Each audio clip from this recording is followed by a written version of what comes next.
महादेव महादेव, हर बार की तरह अब की बार कोनो चूक ना होके के चाहिए। काल के शोभा यात्रा व खंडानंद के जीवन की अंतिम यात्रा होके के चाहिए।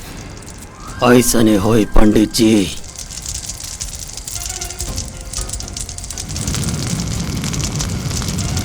महादेव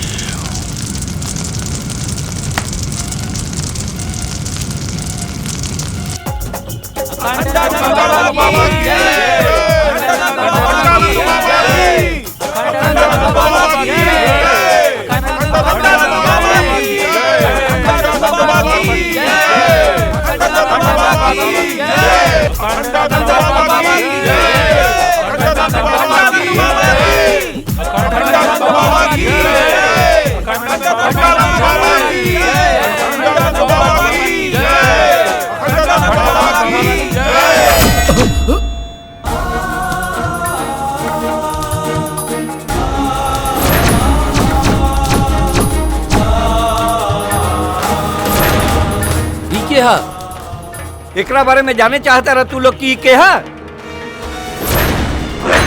ये गुरु जी के दत्तक पुत्र है। अरे हमरा के तो पहले ही आभास हो गई रहे कि फिर से वही हमला गुरु जी पे होके वाला बा। यही से हम काले रुद्र के खबर भिजवा देले रहनी यहाँ आवे खातिर।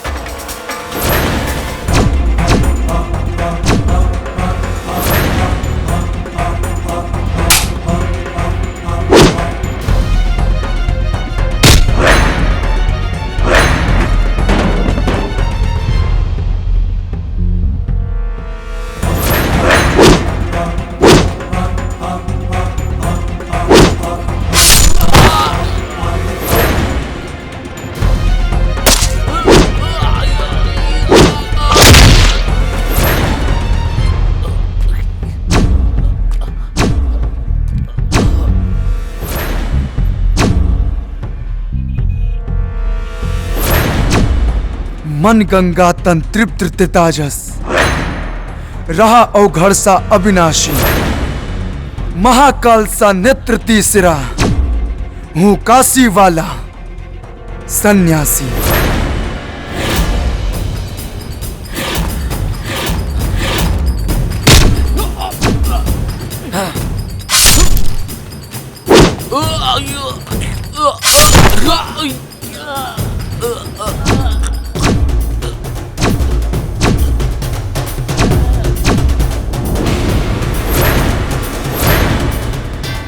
और के बा जे साधु संतन के भेष में शैतान बन के हमरे बाबा के मारल चाहता। अगर हिम्मत बता सामने आके वार करा सन।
बार त्रिलोचना जी या हमनी के आपस में विचार करके आपसी मतभेद के समाप्त करे का प्रयास प्रणाम। खिलाई पंडित जी और सबके मिठाई खिलाई। कौने बात खातिर? रौर जवान बेटा आ गई और दूसर कल हम मृत्यु से बच गई नी। पंडित जी, हम अपना माई के दिहल वचन से बंधल बानी। ना तो रउआ बहुत अच्छे से जानतानी कि हम रउआ की जिंदगी की प्रार्थना करी, ऐसन तो कबो ना हो सकेला। अरे त्रिलोचना जी, अरे अब तक गुस्सा थूक दी, पुरान बात के भूल जाई। ये समय मठ के आपस में संबंध कैसे अच्छा हुई ए पर विचार करे के आवश्यकता बा का गुरुजी? विद्याधर जी, हमरा जीते जीता ये कब्बो ना हो सकेला। काहे कि आज भी हमार आंख के सामने हमार माई के व्यवस्था, हमार और हमार भाई के वो असहाय बचपन आसमान के बादल के तरह घूमेला। चली छोड़ी, मिठाई खाई। प्रणाम। बाप रे बड़ा गुस्सा में बाड़ी। चला चलल जाए। आ कौना बात के भाषण देत रही? छोड़ ना रुद्र, काल तो तू अजय देवगन के फेल कर देला। ले दनादन ले दनादन, हमनी लोग के तो बुझात रहे फिल्म के कोनो सीन चलता।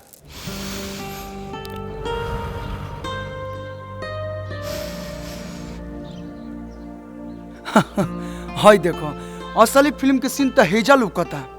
ऐसा लागता कि रवीना टंडन अपना सहेलियन के साथ योगा करता रही। वाह, ये खेल तो हमनी के रोज देखे निसन छुप छुपा के। छुप छुपा के ई काहे? वो काहे कि गुरुजी देखिए ना तो सीधा काल कोठरी में। अच्छा, तू कहा तो राउंड ट्रॉली घुमा के सामने का नजारा हम दिखा दी। काहे कि हमार राधा भी वही बाड़ी ना। अच्छा तो सामने से दिखाओ ना। अभी दिखाओ तनी। हाँ,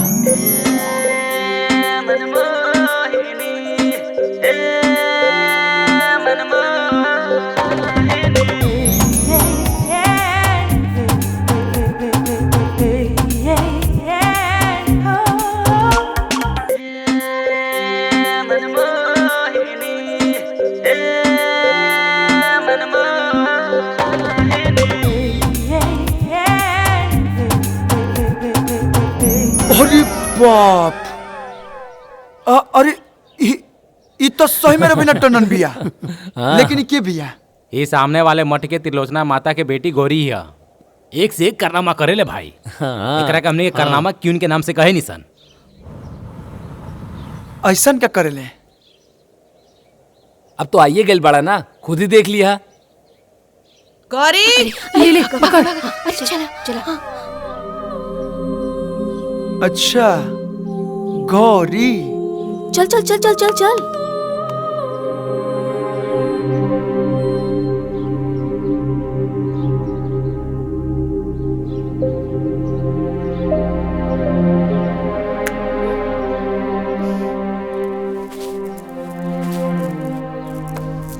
राधा, ई नया लड़का कौन है? तोहरा के नहीं के बता, इस सामने के मठ में नया मेहमान आयल बा। मेहमान? हाँ।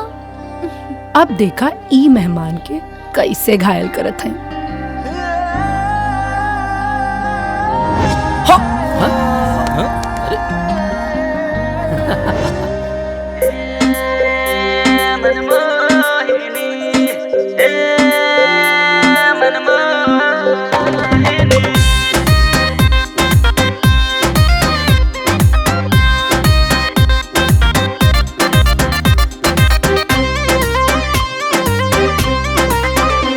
नैना कजरा रे, तौबा तौबा, तेरी आंखों के इशारे, तौबा तौबा। नैना कजरा रे, तौबा तौबा, तेरी आंखों के इशारे, तौबा तौबा। तेरे इश्क में बन गया जोगी मैं, बन जा तू मेरी जोगिनी। रे मन मोहिनी, रे मन मोहिनी, मन मोह लिया रे मन मोहिनी।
मिठाई ले लो, हवा मिठाई, हवा मिठाई ले लो, हवा मिठाई। मेरा शर्ट भी सिल्वर, मेरी पैंट भी सिल्वर, मेरा चश्मा भी सिल्वर, मेरा नाम भी सिल्वर है। बस बस बस, ये ला हवा मिठाई खा लो। हवा मिठाई? अरे वाह, हवा मिठाई। नंबर 11, तो हर हवा मिठाई खा के तो लागत आ कि जैसे हम हवा में उड़ता नी। हवा में मत उड़ा, पैसा ला 10 रुपया। पैसा? अरे पैसा मांग के तू सब गड़बड़ कर देलू। हे जान, ये हमारे स्टेटस देख के बात करा, पैसा चाहिए। ला निकाल ला। पैसा ना दे बना। तोरा मालूम बना कि हमरा भी पैसा ना रहेला, तो अब काहे पैसा मांगेलू? वैसे तू काम का करेला? काम? काम के तो मत पूछा, काम तो हम के नाम पे दे दे बाबा, के नाम पे दे दे बाबा। अरे और एक दिन अर्जुन से कृष्ण ने जब ये कहा कि हे केशव, मैं सोचता हूँ कि महाभारत टाल दूं, तो इस पे अर्जुन को क्रोध आ गया और वे बोले कि अरे छलिया, अगर तूने महाभारत टाल दी तो मैं सर्वश्रेष्ठ योद्धा कैसे बनूंगा। और फिर क्रोध में आकर उन्होंने अपना सुदर्शन चक्र उठा लिया। माताजी, मैंने बुक में रीड किया था, सुदर्शन चक्र कृष्ण ने उठाया था। कहानी मैं जानती हूँ कि आप, और वैसे भी क्रोध में कौन सा व्यक्ति किसका हथियार उठाकर प्रहार कर दे ये कौन जानता है। अच्छा, तो मैं क्या कह रही थी? माताजी आप सही कहता जी, सुदर्शन चक्र अर्जुन के पास था। वही तो, अर्जुन ने अपना सुदर्शन चक्र उठाकर कहा कि हे केशव, अगर तुमने महाभारत टालने की तनिक भी चेष्टा की तो मैं तुम्हारा सर धड़ से अलग कर दूंगा। फिर क्या होना था, कृष्ण ने भी न आओ देखा न ताओ, और फिर अपने गांडियों पे प्रत्यंचा चढ़ाते हुए कहा कि अर्जुन, तू ये भूल मत कि मैं सर्वश्रेष्ठ धनुर्धर हूँ। हाय देखा। किंतु माँ, अर्जुन पांडुपुत्र वो सबसे बड़े धनुर्धर थे, और गांडीव तो अब आप कहेंगे कि गांडीव तो अर्जुन का था। तो एक बात बताइए कि आप एक भाषा की महाभारत पढ़िएगा तो एक ही न कहानी जानिएगा। अब अलग अलग कहानी जानने के लिए अलग अलग भाषा की महाभारत पढ़नी पड़ती है। हाँ माता जी सही कह रही हैं। फिर क्या हुआ माताजी? तो फिर क्या हुआ, कृष्ण ने बिना विलंब किए अर्जुन के ऊपर अपने बाणों की वर्षा कर दी, और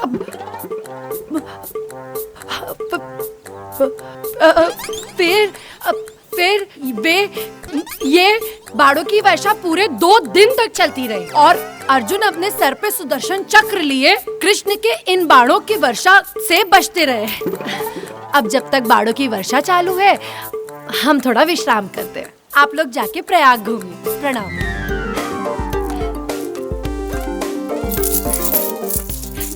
हे मैडम, हे मैडम, ई का होता?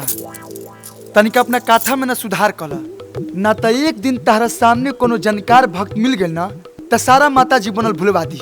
बेफिक्र रहा, जे जानकार भक्त होई वो हमरा लगे काहे आई कहानी सुने।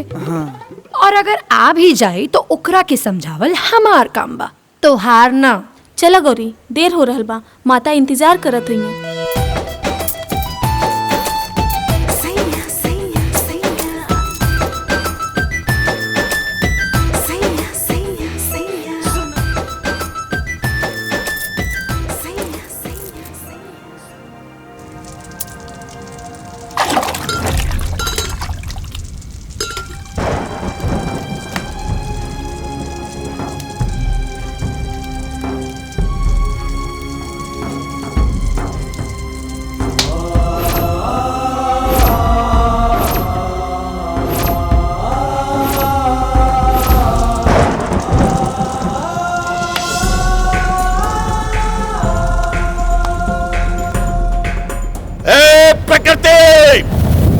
वैसे तो तू हमेशा कोई ना कोई खेल खेलती आई है, कभी बाढ़, कभी तूफान, कभी प्रलय, तो कभी भूकंप। लेकिन इस बार जो तूने माध्यम चुना है अपना खेल खेलने के लिए, वो गलत है। क्या दोष है ऐसे निर्दोष और नादान बच्चों का? तुझ में और मुझ में यही अलगाव है, यही मतभेद है मेरा। मैं तुझे तेरा ये खेल खेलने नहीं दूंगा। तो याद रख, तू भी अपना यत्न कर ले, मैं भी अपना प्रयत्न नहीं छोड़ूंगा।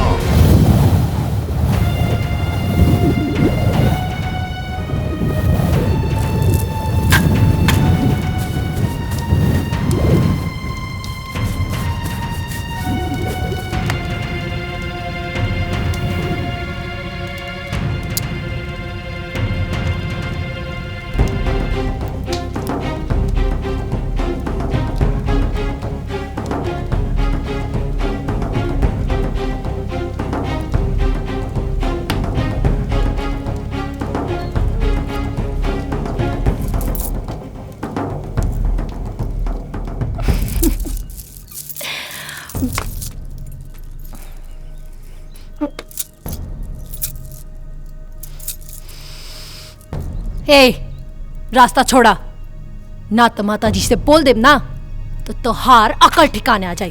हट। बाम बाम हमाओ देखा ताने के चेहराई कबले बाज के पंजा से छटका दिया। चल रहे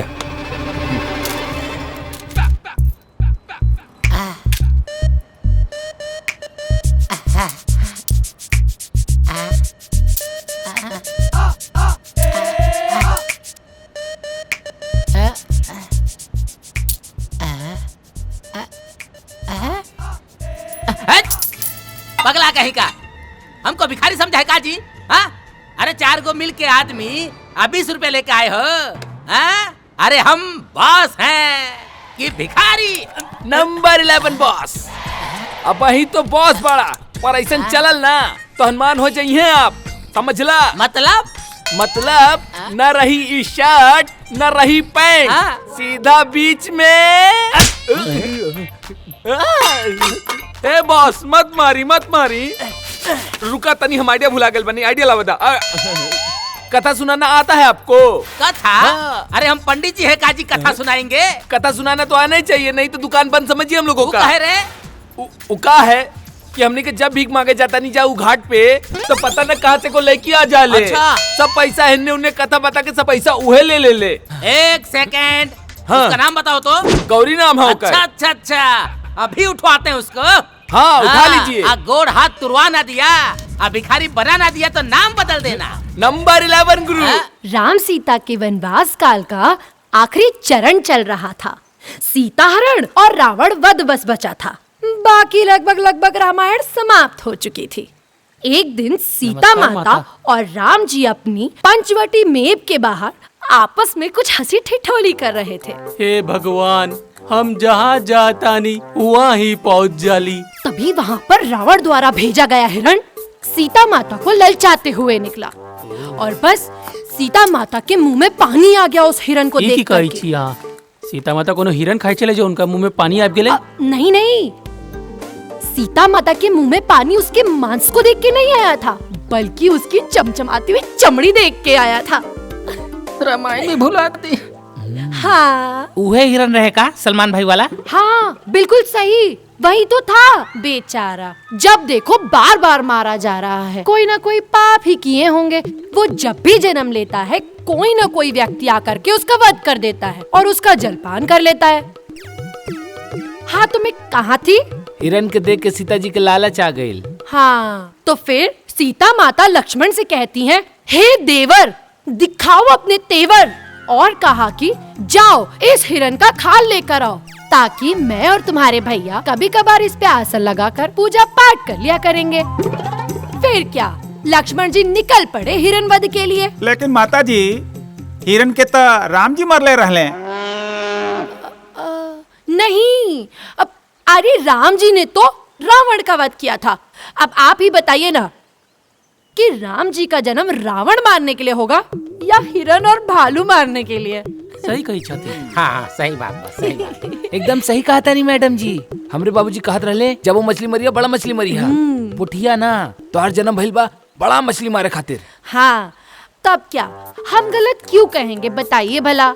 राम जी का जन्म रावण को मारने के लिए हुआ था और लक्ष्मण ने हिरण को मारा था। सही कहा ना मैंने? हाँ सही कहा ली।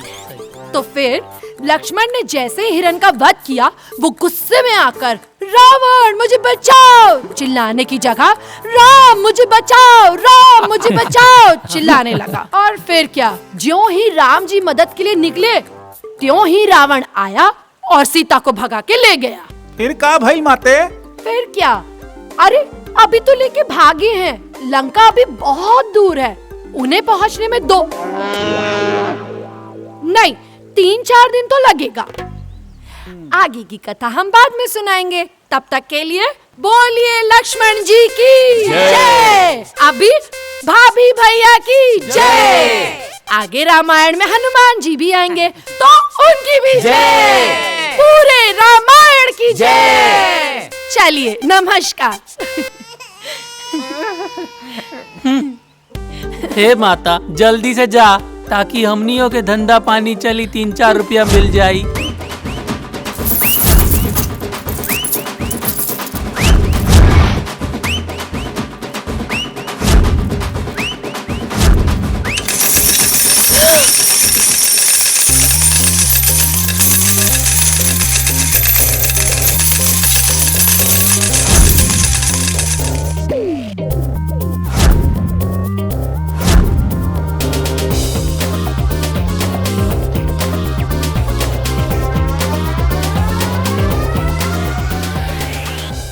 पगला गई बड़ा का, हमार सारा चिल्लर काहे गिरा देला।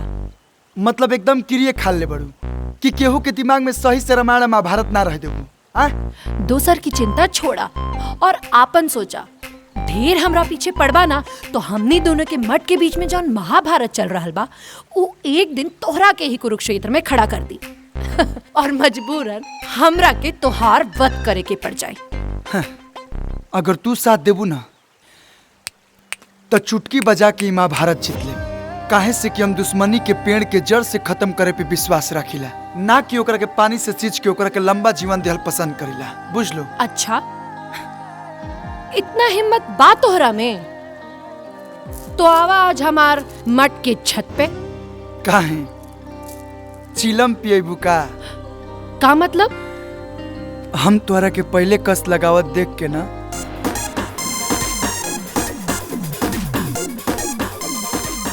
घास खा गई रही। ठीक बा, 7 बजे इंतजार करो।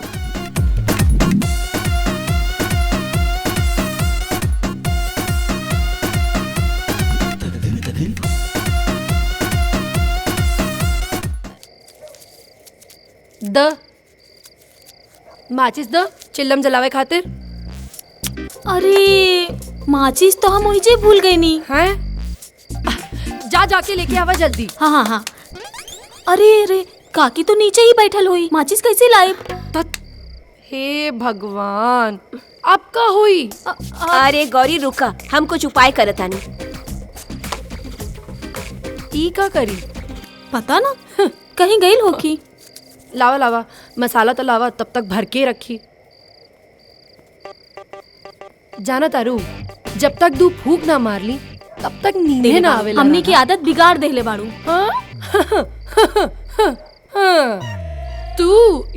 तू तो बातें मत करा। हाँ, तो हमने के बिगड़ ले बा? ओहो, तू सच में आ गईला। तो तू का समझ लूं? अरे इतना भी वादा के कच्चा नहीं खी। चला, अब आइए गईल बाड़ा तो लावा माचिस दो। माचिस का हुई? ई चिलम कैसे जली? हाँ, माचिस तो ई नीचे भूल गई बाड़ी।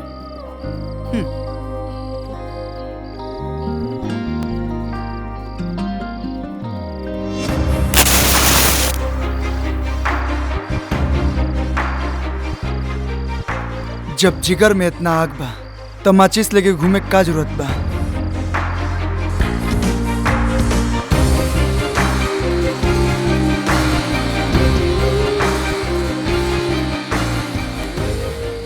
अब जब चिल्लम जलाइए देले बाड़ा तो पहला कश भी तू ही फूकला।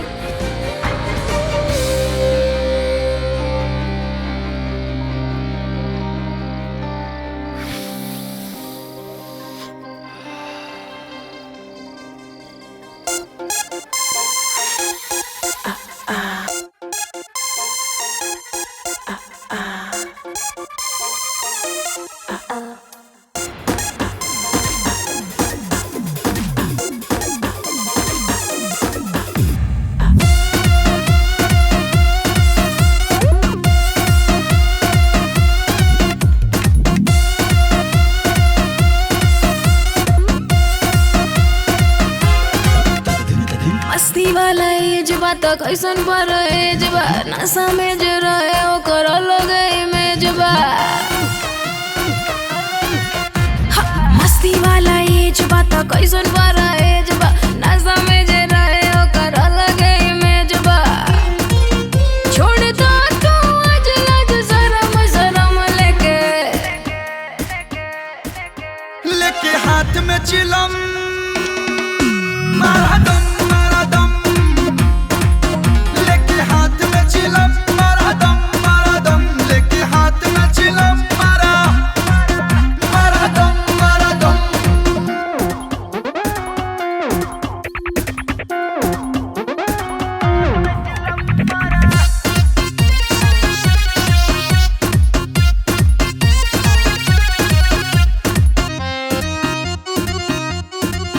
जबले झूमे ना शरीर पूछा ना सना हुआ हमारा कस के तू कस कर दो धुआं धुआं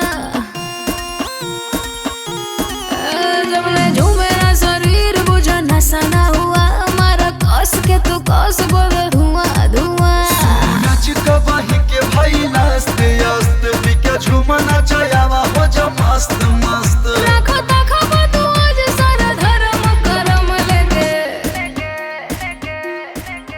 लेके हाथ में चिलम मारा दम लेके हाथ में चिलम मारा दम लेके हाथ में चिलम मारा दम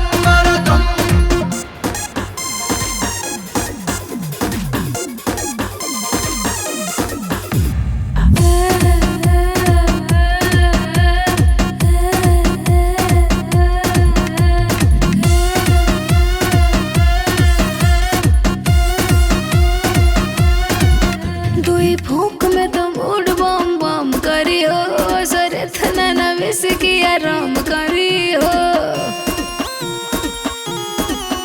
दुई फूंक में तो मूड बम बम करी हो सरे थना ना विस की आराम करी हो ये पूरा बॉडी में ही भर दी ही जोश जोश अब हिला दे हम कई कोस कोस लीला मजा थोड़ा थोड़ा आज नरम गरम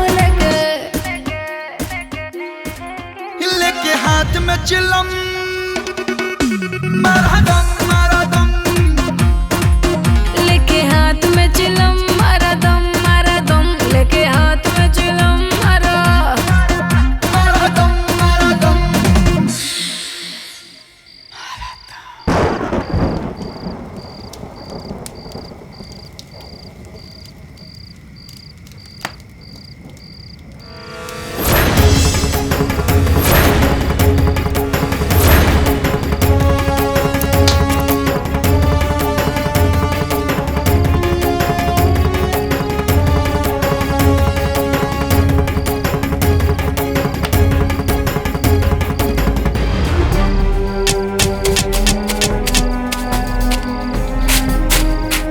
का भइल बाबा?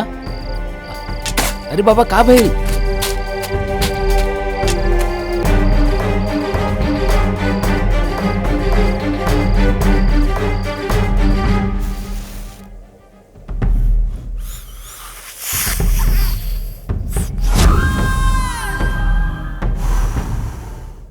महादेव बम बम ई चिलम के बुझ रहल आग के तरह ही तोरा दिल में सुलग रहल गौरी के पावे के चिंगारी कहीं बुझ के राख ना हो जाए, यही से बार बार एकरा के हवा देत रहे नहीं। लेकिन कब तक? ओइसे हमार सलाह माना, आई धुआं के जिंदगी से बाहर निकला आऊ कर जौन अखंड मठ के सिंहासन के पावे खातिर हम कर रहल बानी। बम बम हमार चिंता छोड़ते हमरा जौन करे का बाऊ हम कर ले। तू सोच कि तोरा का करे का बा, काहे कि मठ के असली वारिस आ चुकल बा। हमारा तहार भलाई यही में बा कि हमरा से हाथ मिला ला, ताकत दुगना हो जाए। बिल्ली के पंजा और शेर के पंजा में जमीन और आसमान के अंतर बा। कहीं बिल्ली के पंजा शेर के पंजा के वजन उठा सकेला? महादेव महादेव की जय। चलिए आज की कथा यहीं समाप्त हुई। अब जिसको जिसको दक्षिणा चढ़ाना है वो चढ़ाए और बाकी अपने आराध्यों का ध्यान करें।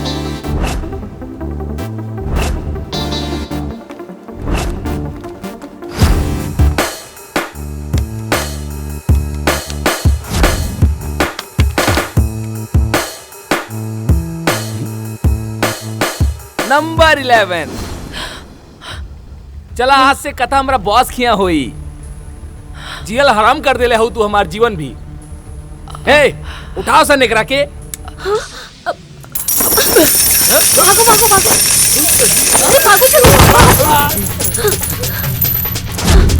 अरे पक्का लेकर रखे।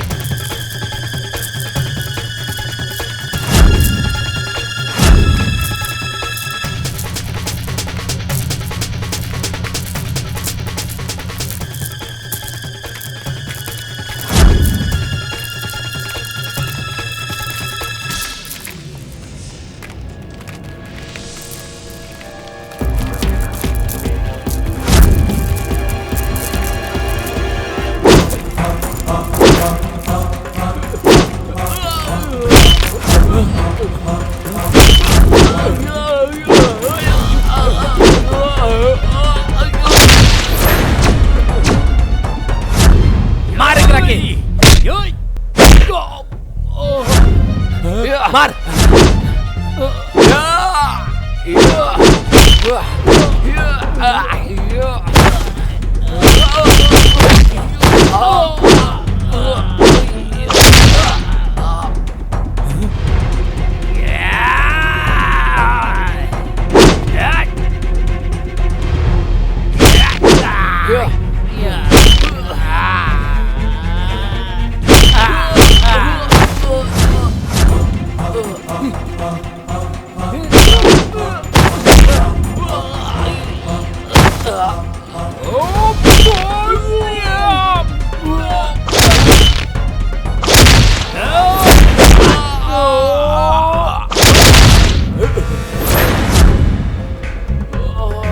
चल चल भागे जैसे भाग भाग भाग।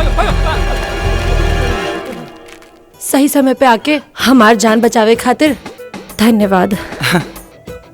अगर सच्ची में धन्यवाद देवे के बना तो हमरा मठ पे आके धन्यवाद दी। हाँ तब हम जान।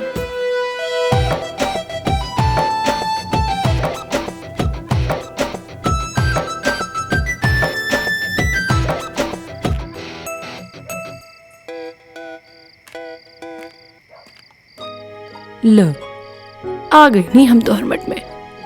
अब तो स्वीकार बाना हमार धन्यवाद।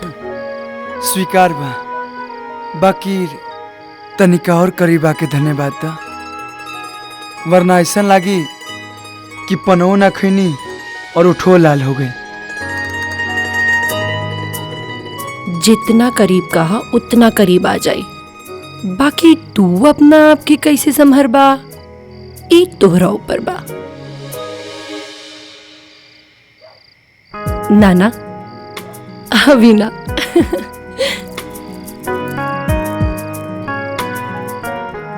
हवन के सामग्री के जो लिस्ट देले बनी वो भी हम तले आ जाए चाहिए।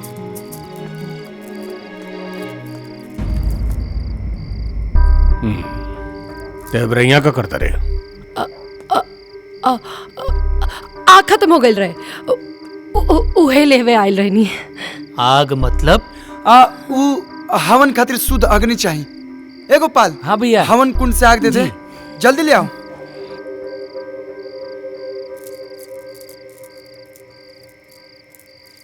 ली भैया।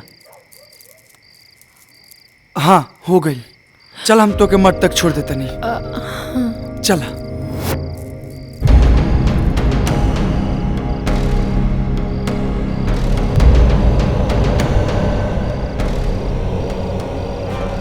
प्रेम लीला तब काका भइल रहे। अरे बताओ ना, कौन अरे राजकुमार का चर्चा होता है जो इतना हंसी आवता? कौनो राजकुमार के चर्चा चलत होखे, उसे तोहरा का मतलब? चलो चलो। तितली जब आसमान में उड़ लेना तो अपना आप के सतरंगी दुनिया का रानी ही समझ ले, लेकिन जब के ओकरा के पकड़ लेवला ना तो ओकर सारा रंग उतर जाएला। ई का बदतमीजी बा। बदतमीजी जवान दिन हम कर देव ना तब पर आप तो छोड़ दे, नरकों में जाए से तोरा घिन लगी।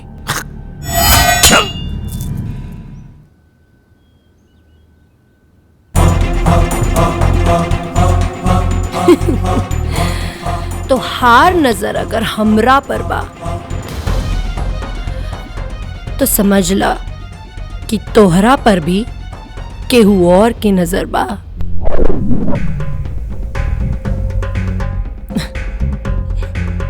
बम बम।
ऐसन हा प्रीत के धागा जे टूटना, जब इश्क के रंग लग जाए तब छूटना।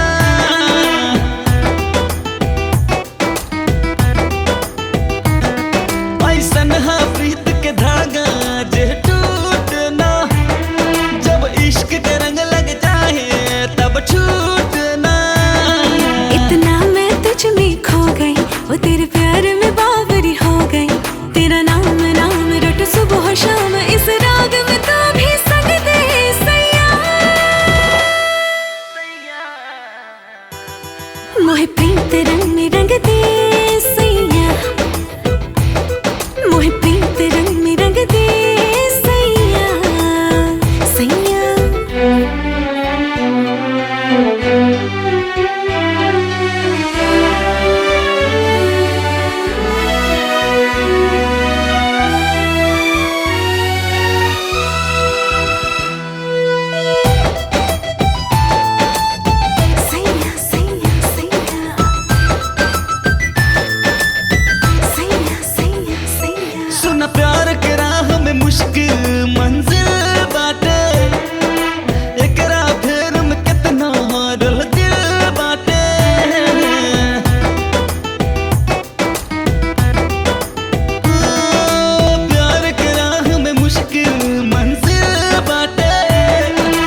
महादेव।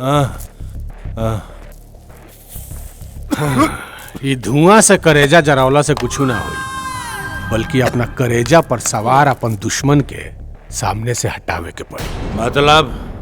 मतलब ई कि हमार सिंहासन आ तोहार आ तोहरा जिद के बीच में बस एक ही गो दीवार बा, रुद्र। लेकिन ये दीवार कमजोर बा, काहे कि नकली ईंट के नींव पर खड़ा बा। अगर हमनी के चाहल जाई तो मिल के ही दीवार के गिरा सकता नहीं जा।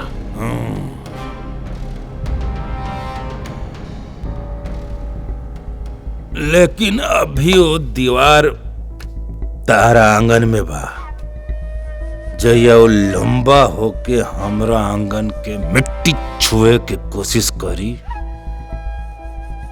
ओकरा के गिरा दे। बम बम। लेकिन तोहरा शायद ये पता नहीं है कि अब वो दीवार तोहरे आंगन के मिट्टी खोद रहल बा।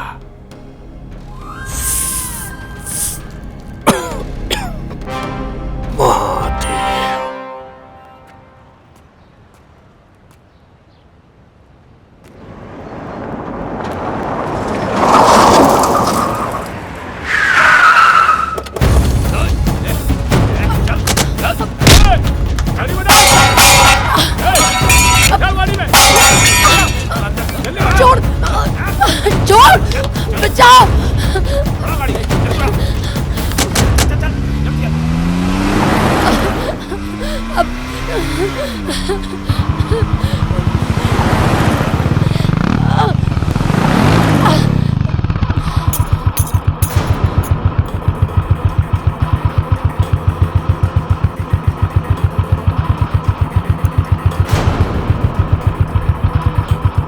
इत गौरी के कंगन लागत है।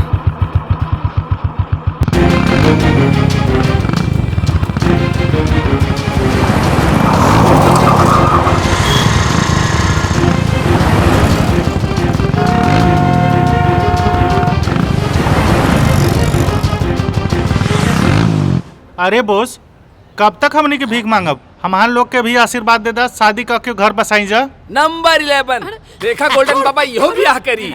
ए मालिक आगे लागे ये रहली ये रहली नंबर 11 बॉस। अरे बैठाओ यहाँ पर बैठाओ। अरे बहुत तारीफ सुने हम भाई इनका कथा का बड़ा चर्चा सुने हैं, आज हम कथा सुनेंगे। अरे मालिक, अरे मत पूछी। अरे सुनल सुनल जो भी ज्ञान बा ना उहो भुला जाई। अच्छा अरे बहुत उटपटांग कथा होला मालिक। एकरा कथा में कबो अर्जुन के हाथ में सुदर्शन चक्र रहेला तो कबो कृष्ण के हाथ में गांडीव, और कबो राम जी के जगह लक्ष्मण के हिरन मारे के भेज देवेली। अरे कबो राधा के रुक्मानी बना देवेली। अरे इता अलगे रामायण महाभारत पढ़ ले बिया। बहुत बढ़िया बहुत बढ़िया। एक काम करो, जीभ काटो, हाथ में कटोरा पकड़ाओ और ऐसा सुनसान जगह भेज दो कि एक रुपया के लिए तरस जाए। मालिक वाह। Number 11 boss.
अरे पकड़ा मालिक, पकड़ा।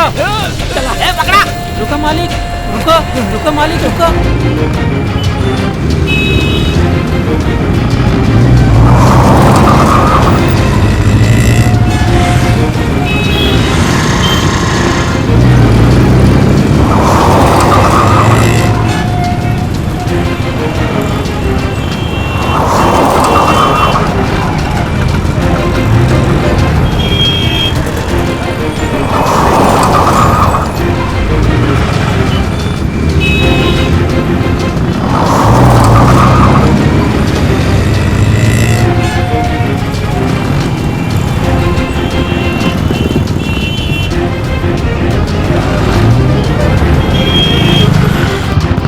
अरे रुक जा, कहा था नहीं, भाग के ना जा मेरे पे कहीं पे, तोरा के छोड़म ना।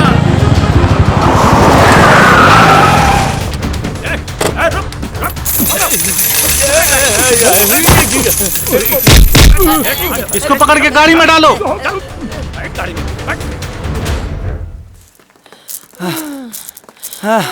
अब अरे मोरी माई हो, ए भिखारी साहब हमरा पीछे भूत की तरह पड़ गइल बा। हाँ ठीक के ले बा, जैसन तार करम बानू वैसे नु फल भुगत बू। अरे संजोग मनावा कि हम वजह से गुजरत रही और हमार नजर तोरा ऊपर पड़ गई। दत्त, तोहार नजर हमरा पर ना पड़ल, उ हमार नजर तोहरा पर पड़ल और हम तोहरा के बतौनी कि हम ई गाड़ी में बनी, अब बिल्कुल सीता जी की तरह, जैसे उ राम जी के बतौले रही, अपन एक एक गहना फेंक के। अच्छा एकरा मतलब कि तू रामायण और महाभारत ठीक ठाक पढ़ले बाड़ू, मतलब लोग के झूठे पूर्वक बनावत रहले। बिल्कुल सही पकड़ला। अच्छा ये सब छोड़ा। हाँ रुद्र, हमरा के बहुत भूख लागल बा। भूख लगल बा? एहिजा तो कुछ ना मिली, लेकिन चिंता मत करा, हम कुछ जुगाड़ करतनी, तू एजे बैठा, आवतनी हम। जल्दी आई हो। ओके।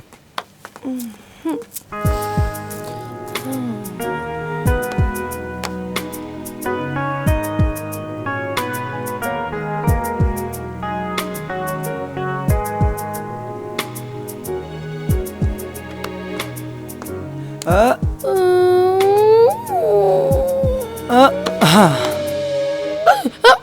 कुछ मिलल? बहुत ढूंढनी, बहुत ढूंढनी, बहुत ढूंढला के बाद बस अमरूद मिला। ई तो हमार पसंदीदा बा। तू ना खाइबा? देबू तो काहे ना खाइब। लेकिन ई तो एके गो बा, हम झूठ ना खाइले। अच्छा रुका, हम तोरा के मामा दाते काट के देता नहीं। मामा दाते? मामा दाते। हाँ, मामा दाते तो हमार एगो बचपन के दोस्त जानवी बोलत रहे। जानवी? हाँ जानवी, और वो कहत रहे कि किताब में लिखल बा ना, ई धरती नारंगी नियन गोल बा, लेकिन हमरा लागेला कि धरती अमरूदी नियन बा। अच्छा हाँ। और का? और ये चांद भी ना अमरूदी नियन बा। और है कि सूरज भी अमरूदी नियन बा। अच्छा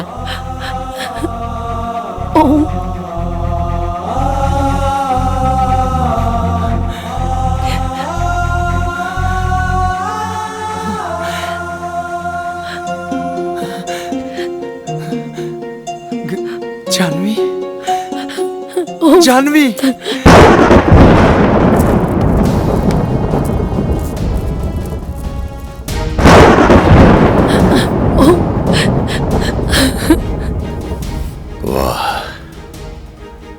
तूने तो अपने इरादे की रफ्तार बढ़ा ली है प्रकृति, लेकिन सफल नहीं होने दूंगा मैं।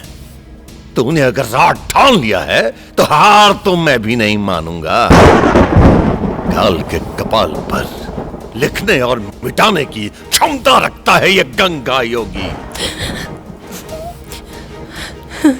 तेरे हर रास्ते में पर्वत बनकर खड़ा मिलूंगा मैं। आ रहा हूं मैं। जानवी, जानवी,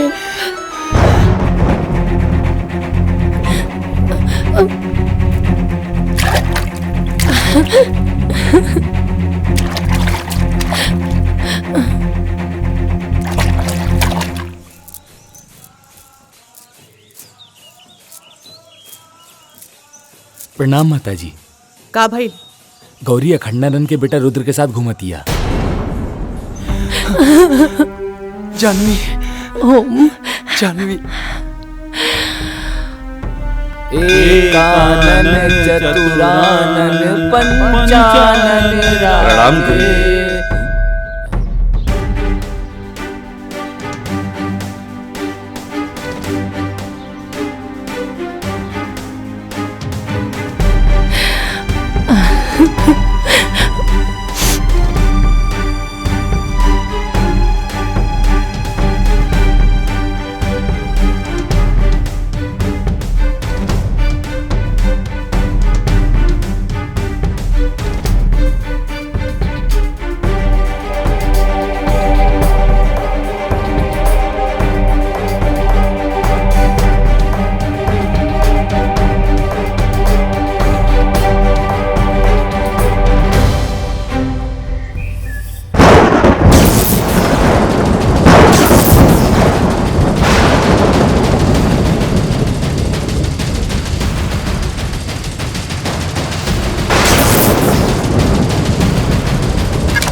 प्रेम के नशा तोहरा सर पर ऐसन चढ़ल बा कि तू सारा सीमा लांग के वो अखंडानंद के बेटे से प्यार कर बैठ लू।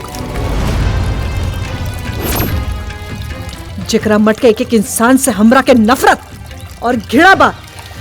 लेकिन माँ, रुद्र और हम बचपन के दोस्त हैं। बचपन के दोस्त बारह तक का भइल रुद्र, हमेशा खातिर ओकरा से दूरी बना के रखा। बाबा रुआई भूल रहल बनी कि हमार असली नाम ओम हा और ओकर नाम जानवी। ओम जानवी, ओम जानवी, ओम जानवी। वो 12 साल पुराना जिंदगी रहे, लेकिन अब तोहरा के ई प्रेम से दूर होके के पड़ी।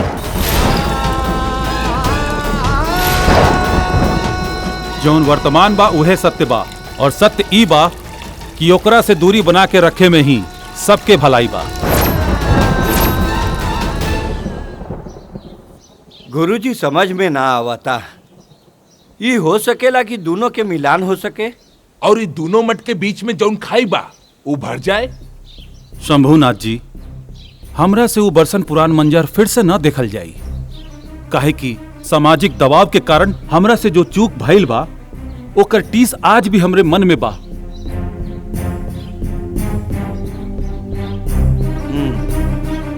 चली।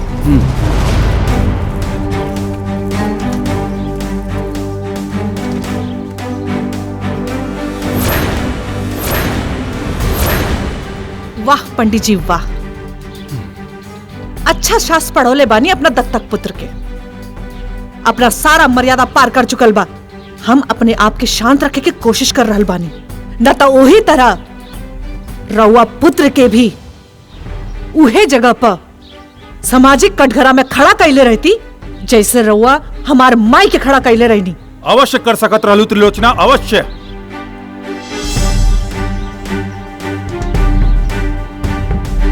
लेकिन शायद तू ई सोच के ना कैले होकबू कि तोहार दत्तक पुत्री हमरा पुत्र के संगे वही पंचायत में समस्त मर्यादा छोड़ के खड़ा रहल।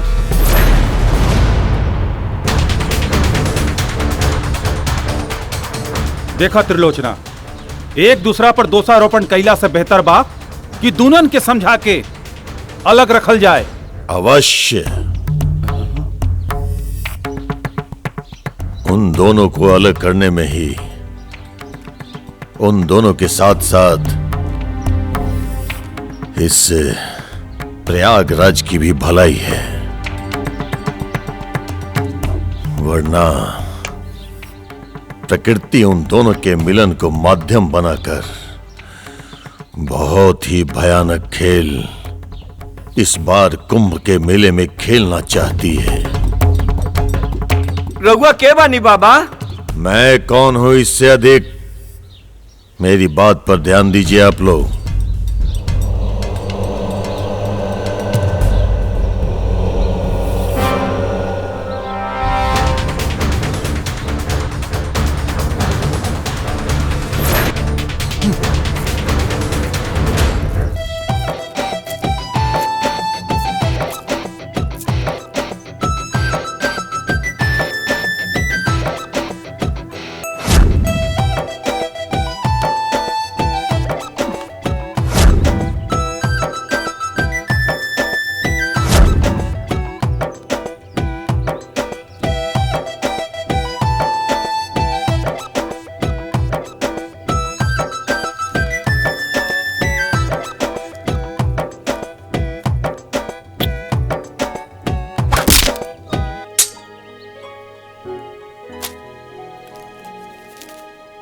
शुद्धिकरण तो हो गया हमनी के, अब चला फिर से अशुद्ध हो जाओ।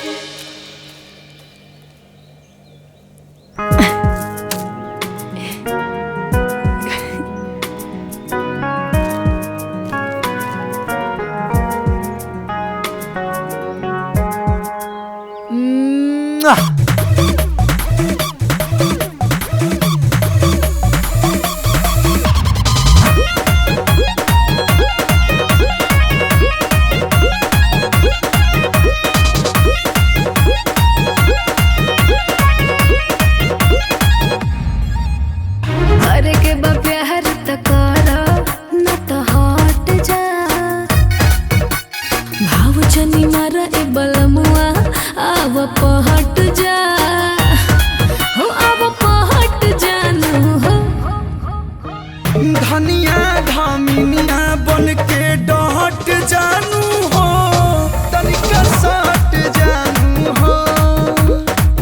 धनिया धामिनिया बन के डहट जानू हो, तनिका सट जानू हो।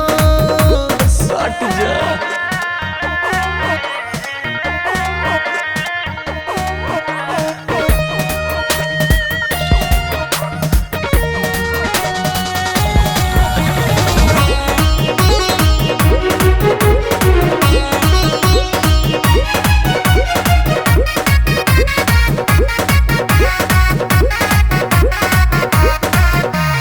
नेहिया के फूल बरसा दो ए बलराम जी अपना धनिया पर।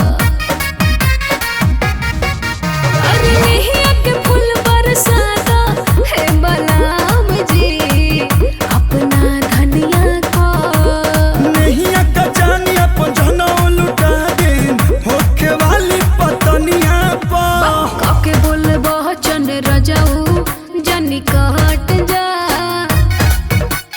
लव यू के नारा हज रहट जा, हज रहट जानू हो। धनिया धामिनिया बन के डहट जानू हो, तनिका सट जानू हो। धनिया धामिनिया बन के डहट जानू हो, तनिका सट जानू हो। सट जा।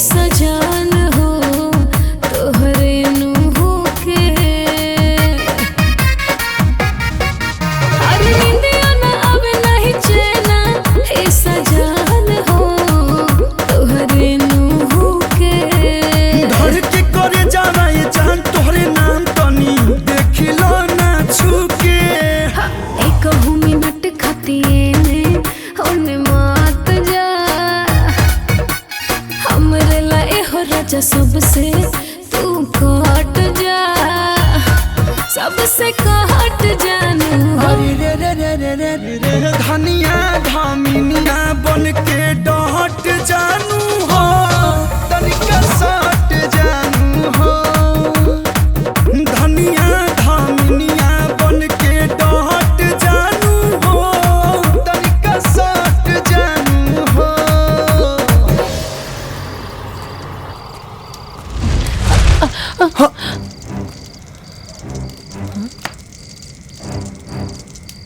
ईश्वर को महाभारत का खेल खेलना था तो उसने माध्यम द्रौपदी को बनाया था।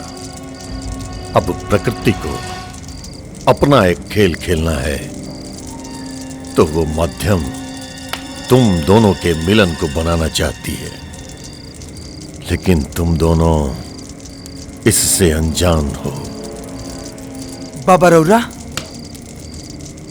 गौरी पहचानत बारू नहीं बाबा के?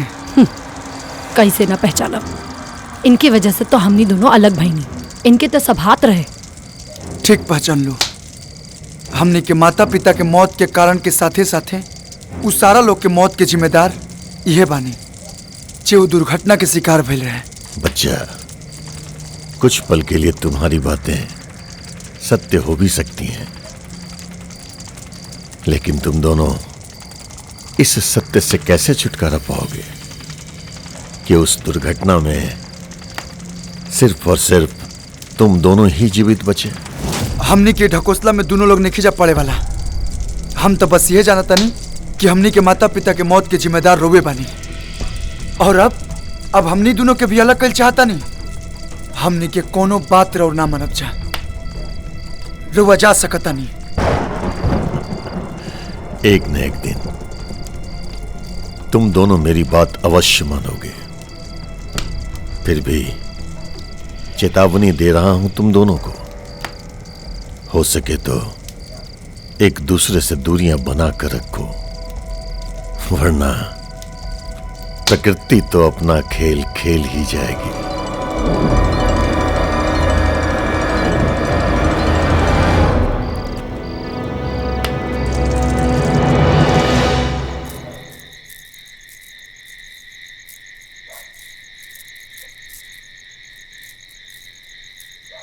गौरी,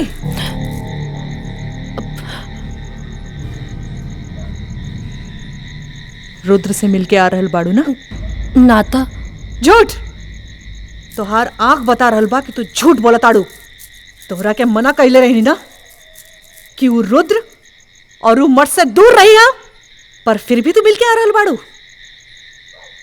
लेकिन माँ, ऐसन का बा कि ई दोनों मठ में इतना नफरत बा? कारण, तू कारण जाने के चाहताड़ू ना? ता सुना, बात तब के रहे जब यहाँ कोनो महिला मठ ना रहे। हम, हमार माई और इंद्र तीनों अखंडानंद के मठ में रहत रहनी। हमार माई के अखंडानंद से लगाव हो गई। रउआ के ई महिला से का संबंध बा? आज आपके ये बात स्पष्ट करही पड़ी। मठ में ई महिला के और आपके बारे में लोगन के बीच में अलग अलग चर्चा चल रहा बा। हम ए विषय में कुछ बोलल नहीं की चाहत। लेकिन काहे? देखी लोग, जब गुरुजी के आई महिला के बीच में ऐसा कोनो बातें नहीं खे, तो फिर गुरुजी कौना बात के स्पष्टीकरण देस? ऐसे में ई महिला के अपमान हुई, ई कहने का समझत लोग। अरे ई महिला के मठ से बाहर कर दी विद्याधर जी।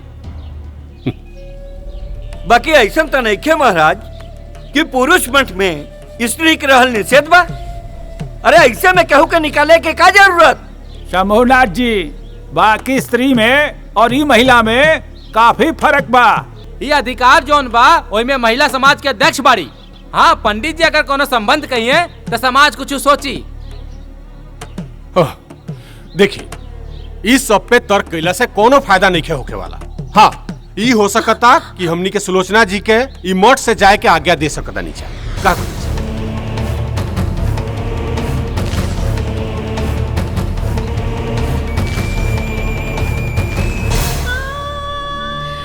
और ए तरह अखंडानंद की चुप्पी से हमार माई के भावना जल के राख हो गई। माता जी तो मर गई, पर आखिरी क्षण तक अखंडानंद के भूल न पैली। लेकिन हम वही समय ये फैसला कर ले दी कि हम एक अलग मठ के निर्माण करब और अखंडानंद के बराबरी में खड़ा होके दिखाई।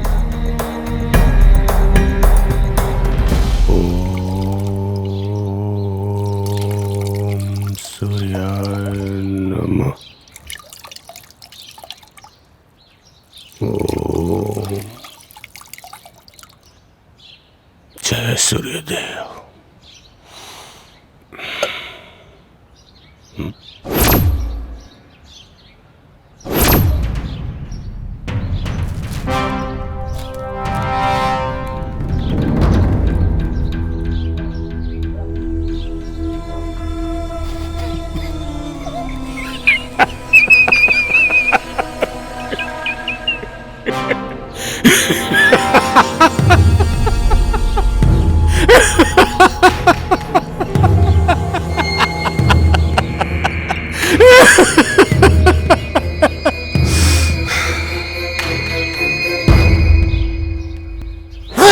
महादेव वाह, कहीं प्रेम के तीरंदाजी चल रहल बा आ कहीं शिकार धुआं में लिप्त बेखबर अपना शादी के सपना सजोरा। लेकिन इ मूर्ख के पते नहीं खे कि ई उठ रहल धुआं ओकरा मंडप के ना, ओकरा चिता के बा। बम बम बम बम। का भइल विद्याधर? अरे बतावा तो सही। ज्यादा परेशान बाड़ा तो चिलम से कस मार ला। चिलम के आग में गजब के जादू होखेला। धुआं बन के अंदर तो जाला जरूर, लेकिन अपना सारा दुख के आग के लपट में जला के खाक करते वेला। जब केहू के करेजा में नफरत पत्थर बन के बैठ जाला नु, त कौनो आग के लपट ओकरा के जला के खाक ना कर सकेला।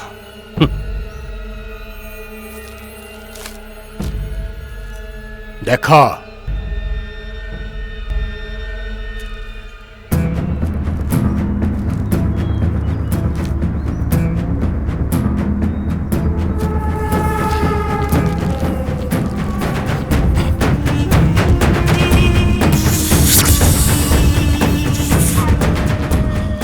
बम बम।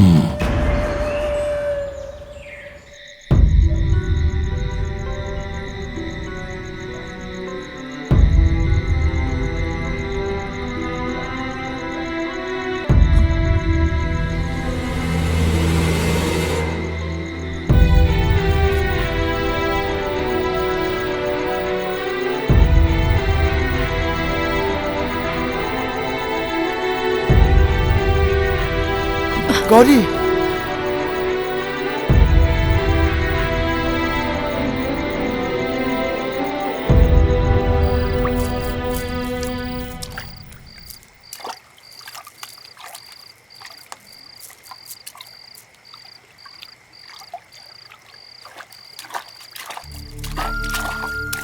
का हो गई गौरी? ना ही तू छत पे आवता रो और ना ही हमारी चिट्ठी के जवाब देता रो। बोला का बात बा? हमरा नईखे मिले के बात तोरा से। लेकिन का है? का पता, तू भी महन जी की तरह समाज के लिहाज से हमरा के अपन जिंदगी से निकाल दे। बता। अरे तू का कहता रो? हमके तो कुछ समझ में नहीं आवत।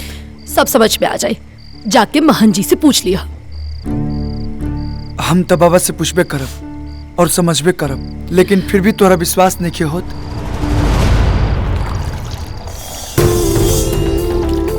तब प्रयाग के पवित्र धरती पर त्रिवेणी संगम घाट पे तोरा से वादा करतनी कि जियब भी तो तोहरे साथे और मरब भी तो तोहरे साथे।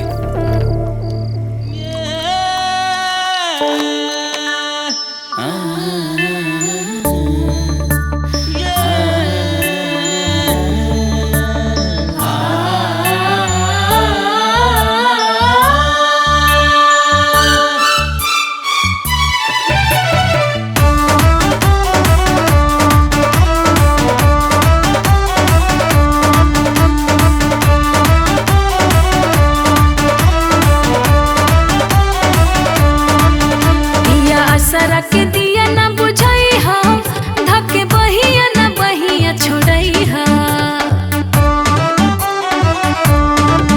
पिया आसरा के दिया ना बुझाई हा धके बहिया ना बहिया छोड़ई हा ना जई हा कके भगनिया ना त जैसे गंगा जमुनिया के पनिया हवे मोर प्यार सजनिया ना त जैसे गंगा जमुनिया के पनिया हवे मोर प्यार सजनिया ना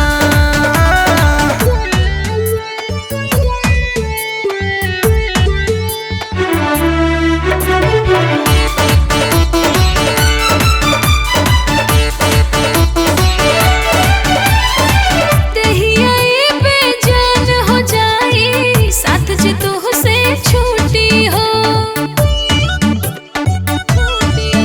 अरे देहिया ये बेजान हो जाई साथ जे तू से छूटी हो सांस टूटी भले ही दिल के संग नहीं टूटी हो मुझे प्यार के रोशनिया ना त चमके जैसे सूरज किरनिया हवे मोर प्यार सजनिया ना त जैसे गंगा जमुनिया के पनिया हवे मोर प्यार सजनिया ना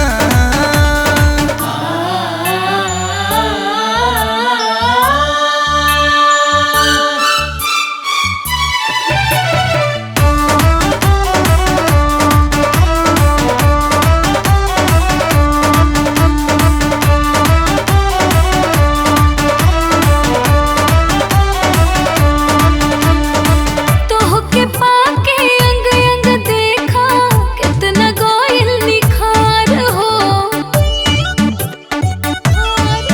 हाँ तोहके पाके अंग अंग देखा कितना गोयल निखार हो सुखल वृक्ष हरियर हो जाला प्यार के ऐसन असर हो सच्ची हाँ देख तू पनिया ना हो झीरे जैसे बरखा के पनिया हवे मोर प्यार सजनिया ना त जैसे गंगा जमुनिया के पनिया हवे मोर प्यार सजनिया ना काका ऐसन का बात बा ई दोनों मठ में इतना दूरी काहे बा बेटा गुरुजी तो हमके बतावे खातिर मना के लिए बढ़न बाकी तोहरा से छुपावल भी उचित नहीं खे कबा कि जैसे इंसान इंसान के दुश्मन बा वही तरह से मठ मठ के दुश्मन बा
ला एगो औरी प्रेम पत्र।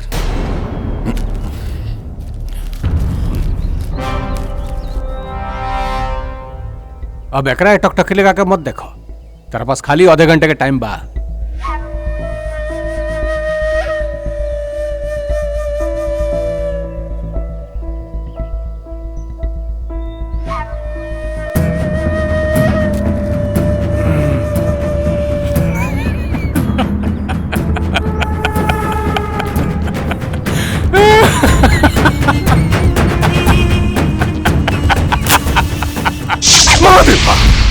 बम बम।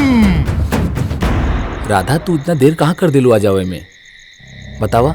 मंदिर की पूजा करत रहनी है। जैसे रुद्रा गौरी से सच्चा प्यार करता वैसे हमहू राधा तुझसे सच्चा प्यार करी ले। सच्ची? राधा, हम तोरे बगैर जिंदा ना रह पाई। हम अब तू रोज टाइम से मिले आ जाइया, ठीक बा? हाँ ठीक बा। हम तोहरा ये इंतजार करब। ठीक तू अबू ना?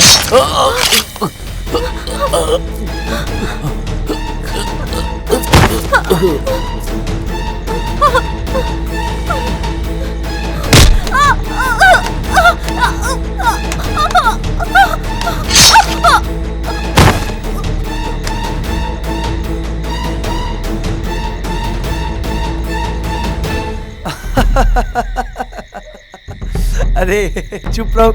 अरे गोपालवा कहाँ बा? नहीं लौकत हो यहाँ कहाँ? अपने राधा के पास। अरे हाँ भैया।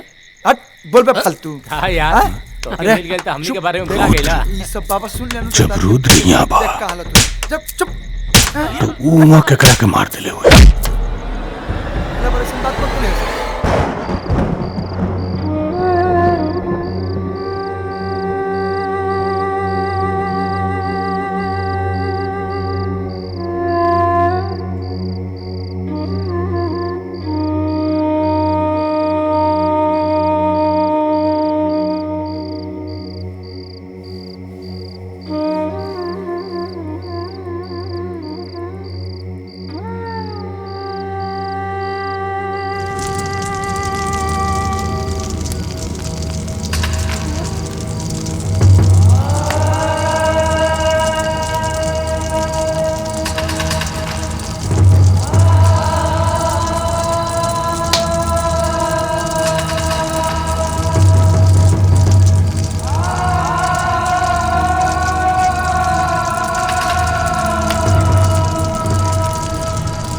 ये दोनों चिताएं भविष्य में अनगिनत चिताओं के रूप में नजर आएंगी और ये सब इन दोनों के कारण और भविष्य में आगे भी होगा। अब भी समय है, अगर चाहो तो स्थिति सामान्य हो सकती है। अगर इन दोनों को अलग नहीं किया गया तो भविष्य में जितनी भी मौतें होंगी उन सबको शमशान तक पहुंचाने के लिए कंधे कम पड़ जाएंगे। पहला ही से कहत रहे कि अलग करा, अलग।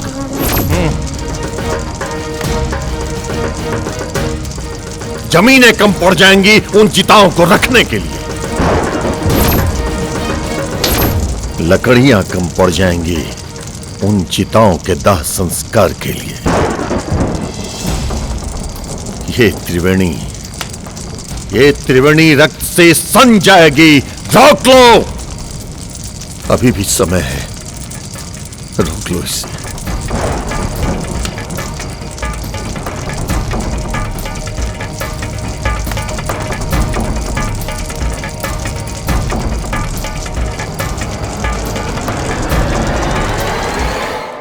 रुद्र, हाँ? ऐसन तो नहीं खे कि जौन बात बाबा बोल रहल बाड़े उस सच होके वाला बा।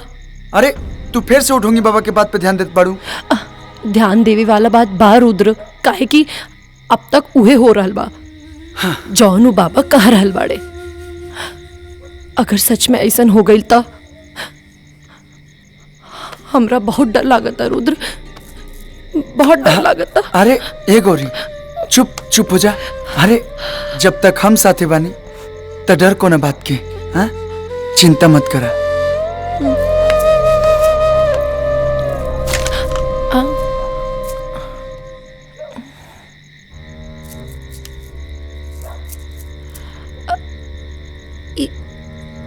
इता इंद्र की चिलम्बा का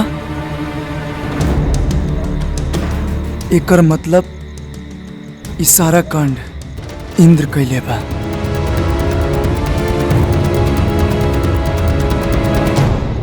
चलो निकाल।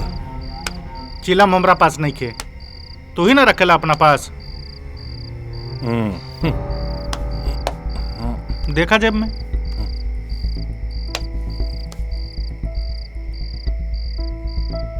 बम बम हमरा लगे तो नहीं कह रहे। हमरो लगे नहीं खे। देखा कहाँ बा?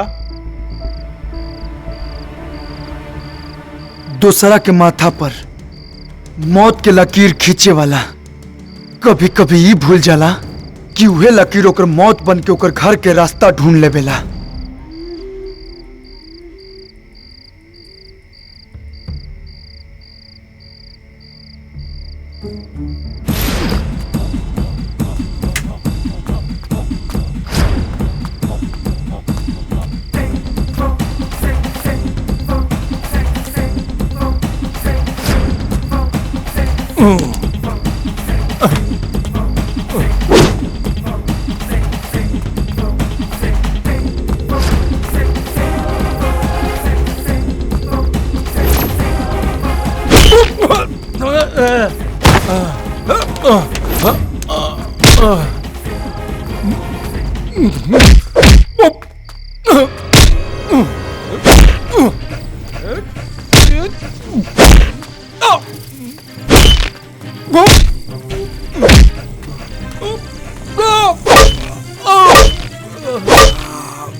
त्रिलोचना पूछा अपन भाई इंद्र से वो ऐसन काहे कैलस, आखिर का दुश्मनी रहे लोकर गोपाल से। बस पंडित जी बस। रवा तो इंद्र पर ऐसा दोषारोपण कर रहा बानी जैसे रवे के मटके बच्चा मरल बा। ये मत भूली कि हमरे मटके भी एको बच्ची मरल बिया। इंद्र ही गोपाल और राधा के मरले पा एक चिला मोजा मिलल रहे है, चिला मोजा मिलल रहे एकर मतलब ई ना भेल कि हम ही दोनों का मरले बानी। देख झूठ रुद्र शांति रखो, शांति रखो, पीछे हटो। तू चिंता जन कर रुद्र, हमनी के घटना के तह तक जल जाए। जी गुरुजी, लेकिन जे भी दोषी पकड़ाई ओकरा के पूरा समाज के सामने ले आके उचित दंड रहल जाए। यही मठ के फैसला हुई।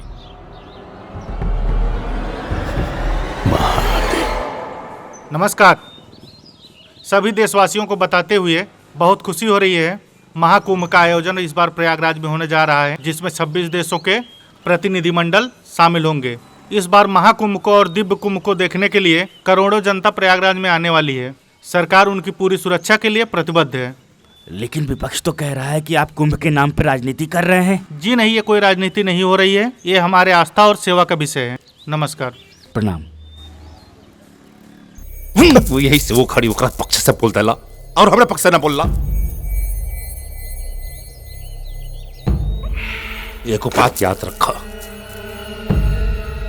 अगर हमार पुल खुलल ना तो तुम हो जीवक काम से। फिकर मत करा, एक नौबते ना आई। काहे कि विद्याधर के दिमाग शकुनी के नीति पर काम करेला। अपनन के हाथे अपनन के मौत देखे के मजा ही कुछ और होला। खेले दो लोग के, करे दो रास लीला। बम बम।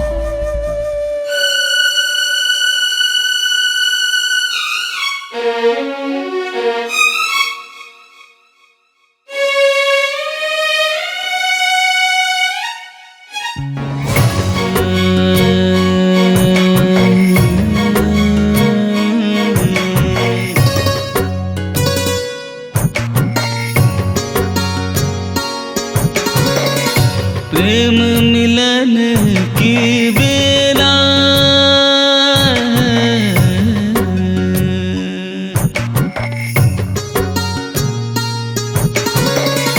प्रेम मिलन की बेला आयो रे पिया। प्रेम मिलन की बेला आयो रे पिया। अंग में भंग चढ़ा अंग में भंग चढ़ायो रे पिया। प्रेम मिलन की बेला आयो रे पिया। प्रेम बेला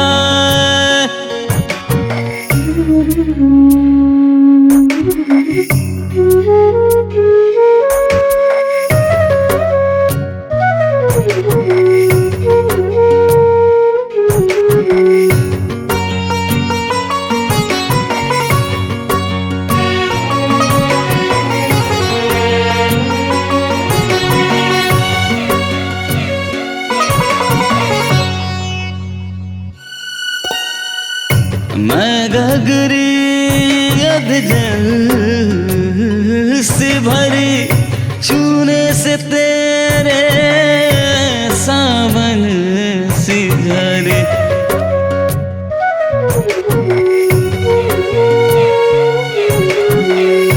मैं गगरी अधजल से भरी छूने से तेरे सावन सी झरे सुध बुध सब बिसरायो रे सुध बुध सब बिसरायो रे पिया प्रेम मिलन की बेला आयो रे पिया प्रेम मिलन की बेला पिया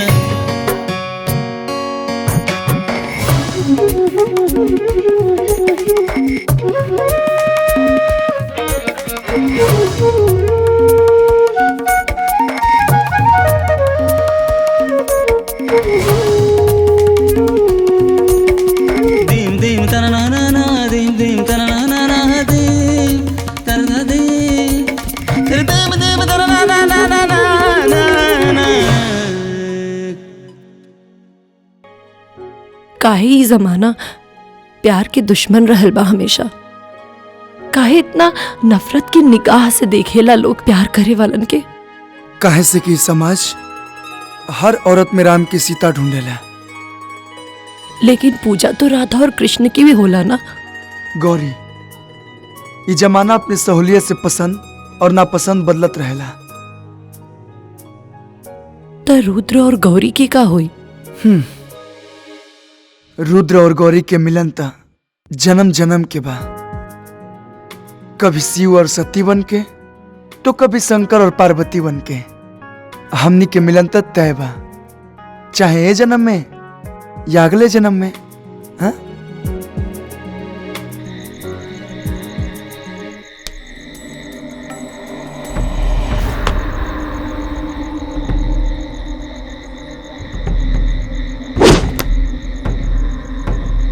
लागत मठ में कोनो गैर आदमी के पांव पड़ल बा।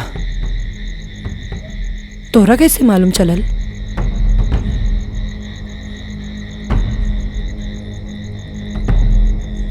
चोर चाहे कितना भी चतुर हो जाए अपन चाल ना बदलेला। तू एज रुका, हम देखा तनी।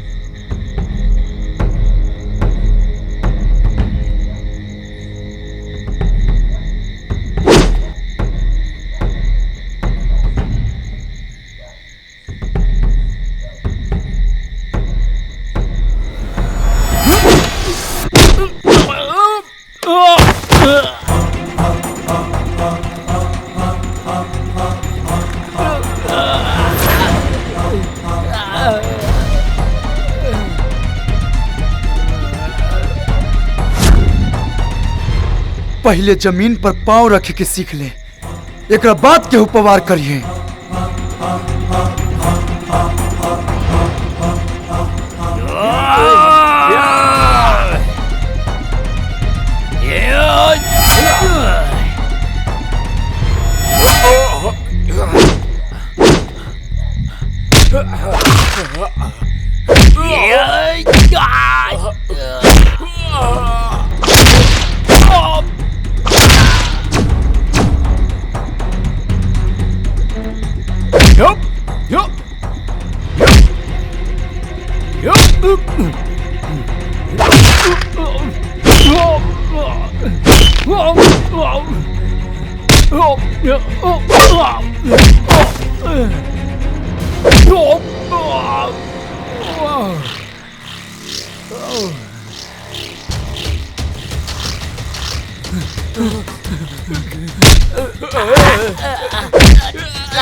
रुद्र छोड़ दा एकरा के। बोल तोरा के भेजलस हमरा के मारे खातिर?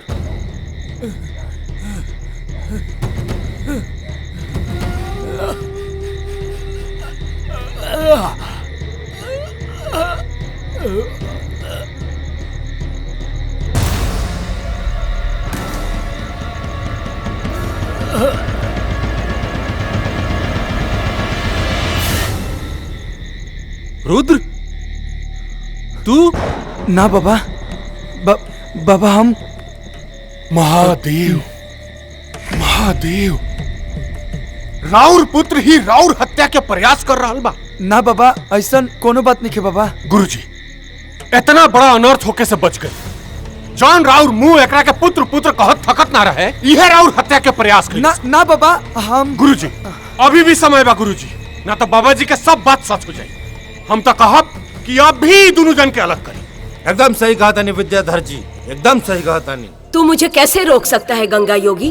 तूने तो कहा था कि मेरी राह में हर मोड़ पर पर्वत की तरह खड़ा मिलेगा तू, मगर आज तू ऐसे चौराहे पे खड़ा है जिसके हर छोर पर किसी न किसी की मौत और तबाही लिखी है। एक तरफ वो दोनों बच्चे, दूसरी तरफ उन दोनों के पालन करता, तीसरी तरफ हजारों मौत के मंजर और चौथी तरफ स्वयं मैं हूँ प्रकृति। कालों के काल, महाकाल का भक्त हूं मैं। देवों के देव स्वयं महादेव आराध्य है मेरे। तू चारों दिशाओं में तो क्या, 10 दिशाओं में आके खड़ी हो जा। हर परिस्थिति में तेरा सामना करेगा ये गंगा योगी। हारा हारा महादेव।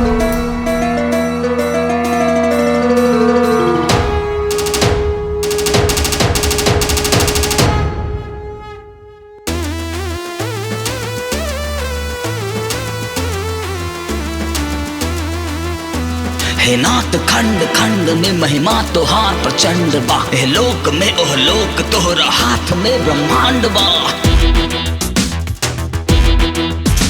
असुरन के दल हतंत ते अब दुत विश्व वंदिते। ललक तु पलक खोल के दिखा दहे त्रिदेव। जागा हो जागा हो जागा हो महादेव महादेव। जागा हो जागा हो जागा हो महादेव।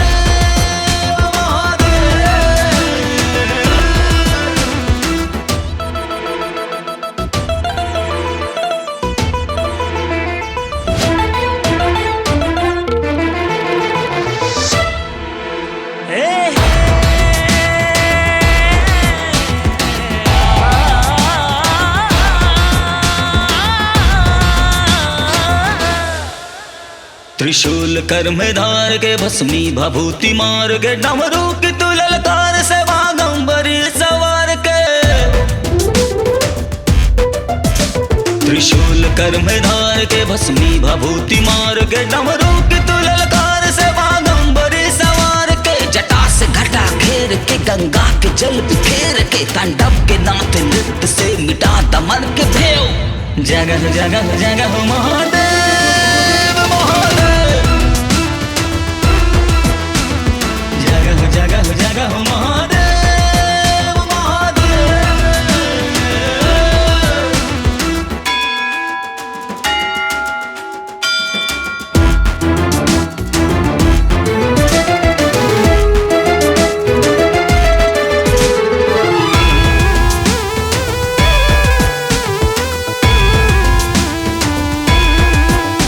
अवधूत गण भुवन की चौकड़ी रुष्टावा तुष्ट छन छन धुइया रमनते हर घड़ी अवधूत गण्य घड़ी 14 भुवन की चौकड़ी रुष्टावा तुष्ट छन छन धुइया रमनते हर घड़ी गणराज तू बैताल के एक रूप महाकाल के विकराल रूप धार के हो जा प्रकट है देव जगह जगह जगह महादेव महादेव महादेव जगह जगह जगह महादेव महादेव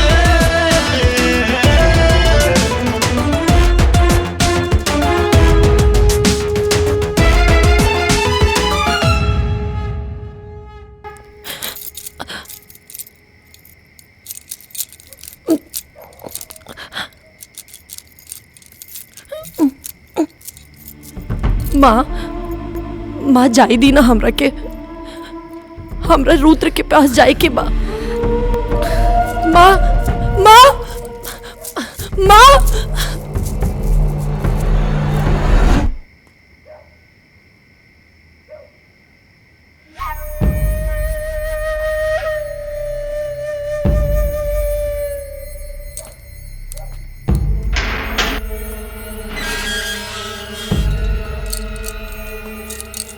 रुद्र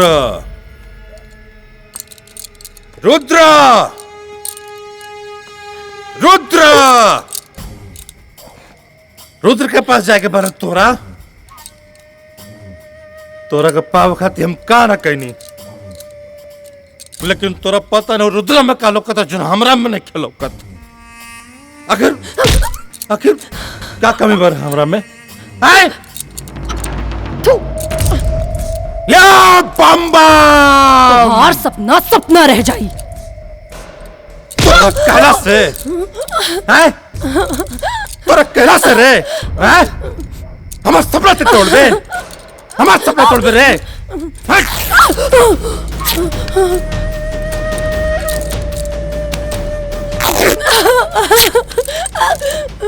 तोरे पास अब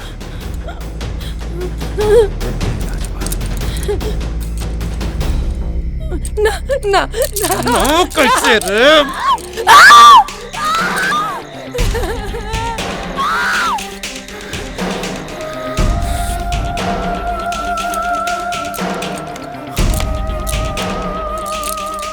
बम बम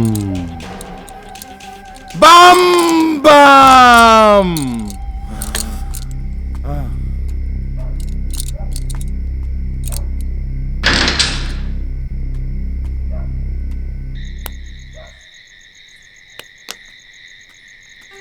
बाबा बाबा रुक जाई, हमार बात समझी।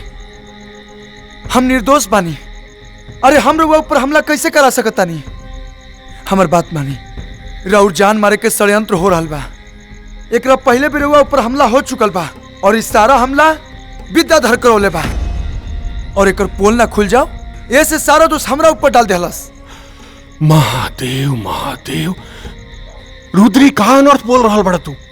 गुरुजी, ये रुद्र उ लड़की के प्यार में पागल हो गइल बा, एकरा बात पर ध्यान देवे के आवश्यकता नहीं है। और वैसे ही बाबा जी कह दिले बड़न कि शाही स्नान तक एकरा के उ लड़की से दूर रखल आवश्यक बा, न तो बहुत बड़ा अनर्थ हो जाई। नाटक मत कर विद्याधर, नाटक मत कर। तू बाबा के मूर्ख बना सकता रे, लेकिन हमरा के ना। रुद्र, महादेव महादेव, ये तारा भ्रम हो गइल बा। सुन, अगर हमरे बाबा के कुछ भी भइल ना तो तोरा के जान से मार देब रे। रुद्र, तोहार मति भ्रष्ट हो गइल बा। बाबा बाबा बाबा हमार बात समझी बाबा। बाबा बाबा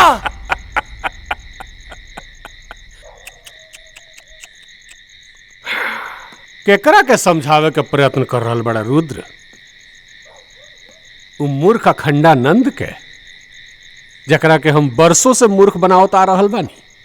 आज तक ई मठ में जितना भी अप्रिय घटना भइल बानू, उस सबके सूत्रधार हम बानी।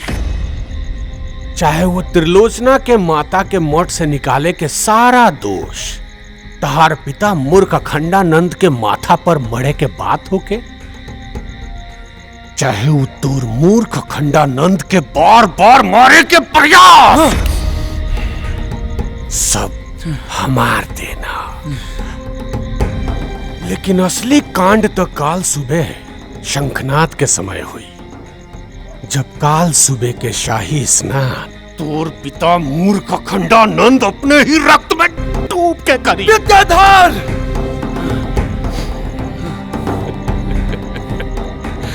कुछ ना कर पाई बेटे, कुछ ना। महादेव महादेव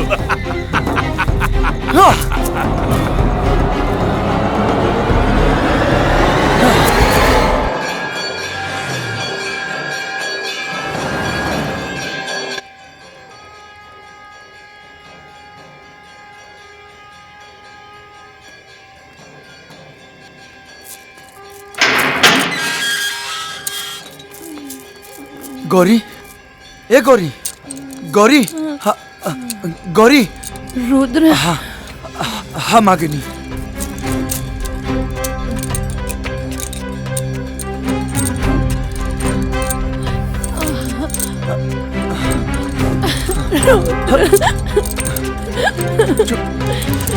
चुप हो जा गौरी, चुप।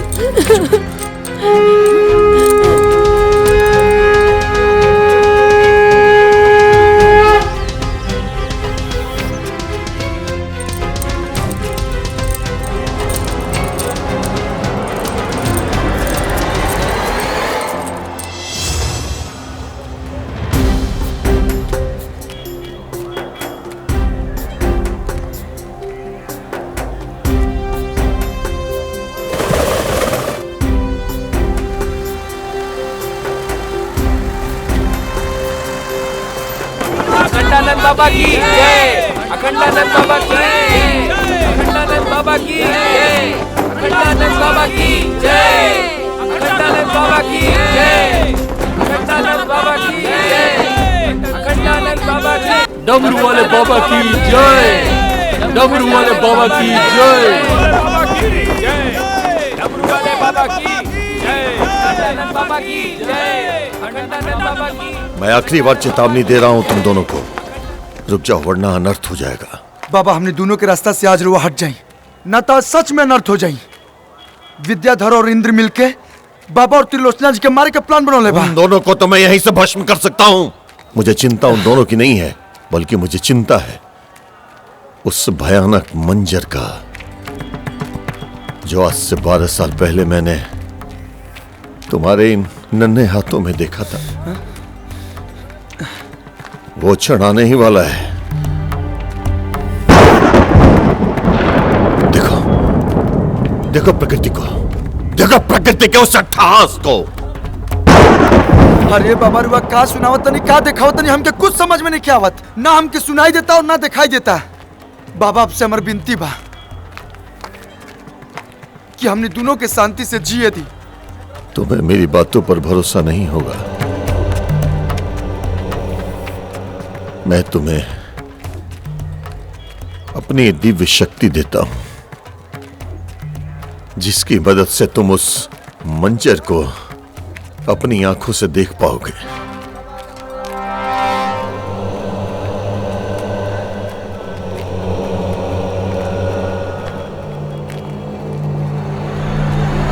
अखंडानंद बाबा की जय, अखंडानंद बाबा की जय, अखंडानंद बाबा की महाराज बोले तैजे मुआदी बाबा की जय, अखंडानंद बाबा की जय। एकर जीवन के आखिरी पूजा कर ले बता, ओकरा बाद अगला कदम।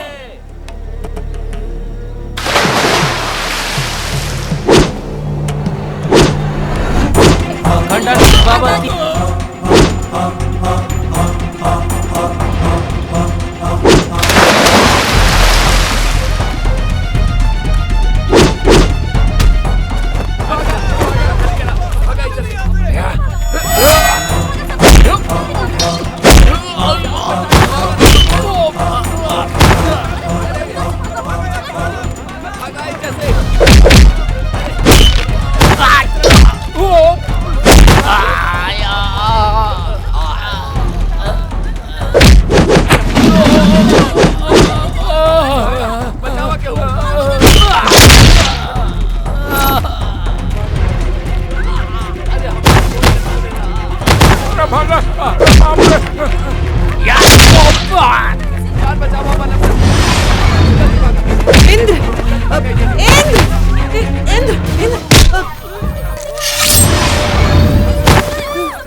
अरे कहाँ भागत बड़ा? अरे अरे सुनता, अरे कहाँ जाता ना? अरे रुका रुद्र। महादेव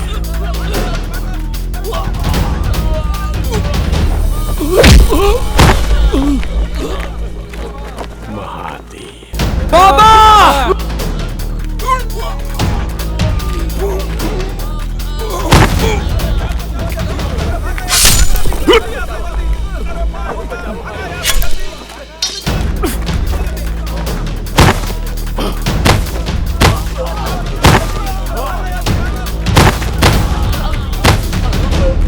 बाबा बाबा बाबा बाबा आँख खोली बाबा बाबा बाबा बाबा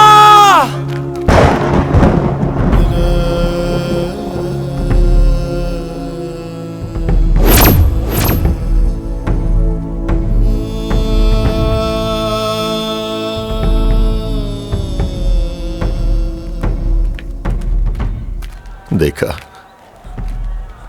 बताओ बच्चा, जिन साधु संतों ने तुम्हें जीवन दिया, शिक्षा दीक्षा दी, क्या उनकी मौत का कलंक तुम दोनों अपने ऊपर ले सकोगे? बच्चा, मैं तुम दोनों के मिलन के विरोध में नहीं हूं, बल्कि मैं उस भयानक मंजर से डरता हूं जो तुम दोनों के मिलन के बाद होगा। मेरी बात मानो बच्चा, एक दूसरे से अलग हो जाओ, बचा लो इस धरती पे होने वाले इस कलंक से।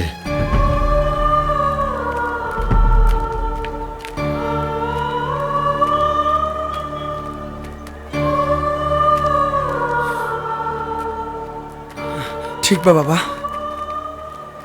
हमने अपन दोनों रास्ता बदल लेता नहीं, ना जाए वो तरफ जौन तरफ हमने गए से इतना बड़ दुर्घटना होके वाला बा।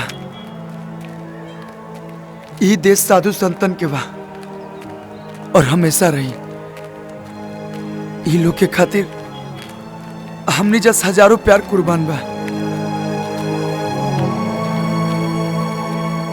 आज के बाद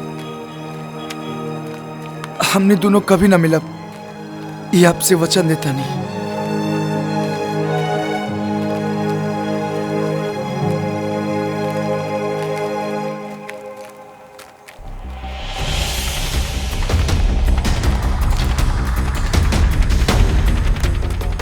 चला तानी बाबा, हमने दोनों के अपन आशीर्वाद दी।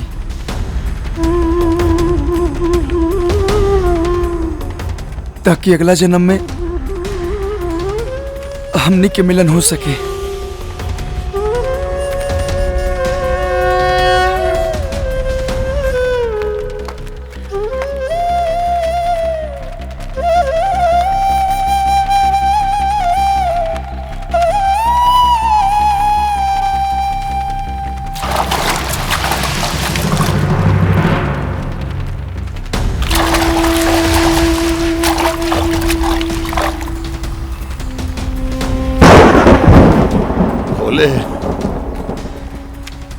तेरा लाख लाख धन्यवाद जो तूने मेरे इस प्रयास को सफल किया। ये क्षण सदैव तुम्हारा ऋणी नहीं रहेगा।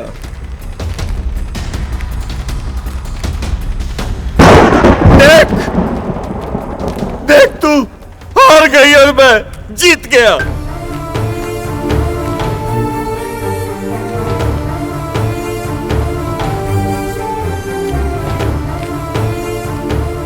जो तू खेल खेलना चाहती थी वो खेल मैंने खेलने नहीं दिया, अलग कर दिया दोनों को एक दूसरे से। देख वो दोनों नहीं।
अच्छा किया तूने प्रकृति,